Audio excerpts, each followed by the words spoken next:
In the name of God, the gracious, the merciful.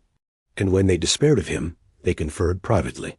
Their eldest said, "Don't you know that your father received a pledge from you before God, and in the past you failed with regard to Joseph? I will not leave this land until my father permits me, or God decides for me, for he is the best of deciders. Go back to your father and say, 'Our father, your son has stolen.' We testify only to what we know, and we could not have prevented the unforeseen. Ask the town where we were, and the caravan in which we came. We are being truthful." He said, "Rather, your souls have contrived something for you.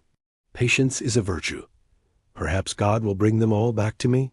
He is the knowing, the wise." Then he turned away from them and said, "Oh, my bitterness for Joseph." And his eyes turned white from sorrow, and he became depressed. They said, "By God, you will not stop remembering Joseph until you have ruined your health, or you have passed away." He said, "I only complain of my grief and sorrow to God, and I know from God what you do not know. O my sons, go and inquire about Joseph and his brother, and do not despair of God's comfort. None despairs of God's comfort, except the disbelieving people."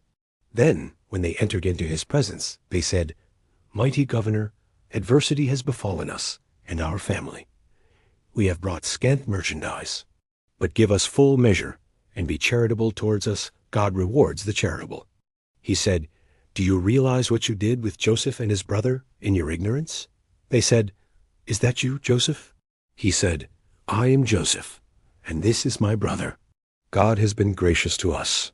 He who practices piety and patience, God never fails to reward the righteous." They said, "By God, God has preferred you over us. We were definitely in the wrong." He said, "There is no blame upon you today. God will forgive you. He is the most merciful of the merciful. Take this shirt of mine and lay it over my father's face, and he will recover his sight, and bring your whole family to me." As the caravan set out, their father said, "I sense the presence of Joseph, though you may think I am senile." They said, "By God, you are still in your old confusion." Then, when the bearer of good news arrived, he laid it over his face, and he regained his sight. He said, "Did I not say to you that I know from God what you do not know?" They said, "Father, pray for the forgiveness of our sins. We were indeed at fault." He said, "I will ask my Lord to forgive you. He is the forgiver, the most merciful."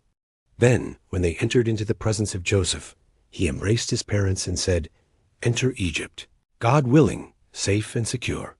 And he elevated his parents on the throne, and they fell prostrate before him. He said, "Father, this is the fulfillment of my vision of long ago. My Lord has made it come true.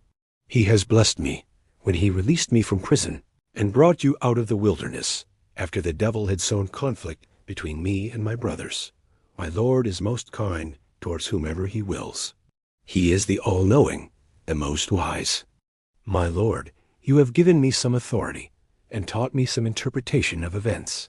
Initiator of the heavens and the earth, you are my protector in this life and in the hereafter. Receive my soul in submission and unite me with the righteous. This is news from the past that we reveal to you. You were not present with them when they plotted and agreed on a plan. But most people, for all your eagerness, are not believers. You ask them no wage for it. It is only a reminder for all mankind. How many a sign in the heavens and the earth do they pass by, paying no attention to them? And most of them do not believe in God unless they associate others. Do they feel secure that a covering of God's punishment will not come upon them, or that the hour will not come upon them suddenly, while they are unaware? Say, "This is my way. I invite to God, based on clear knowledge and whoever follows me. Glory be to God. And I am not of the polytheists. We did not send before you except men, whom we inspired from the people of the towns. Have they not roamed the earth and seen the consequences for those before them? The home of the hereafter is better for those who are righteous. Do you not understand? Until, when the messengers had despaired and thought that they were rejected, our help came to them. We save whomever we will, and our severity is not averted from the guilty people. In their stories is a lesson for those who possess intelligence. This is not a fabricated tale, but a confirmation of what came before it, and a detailed explanation of all things, and guidance, and mercy for people who believe.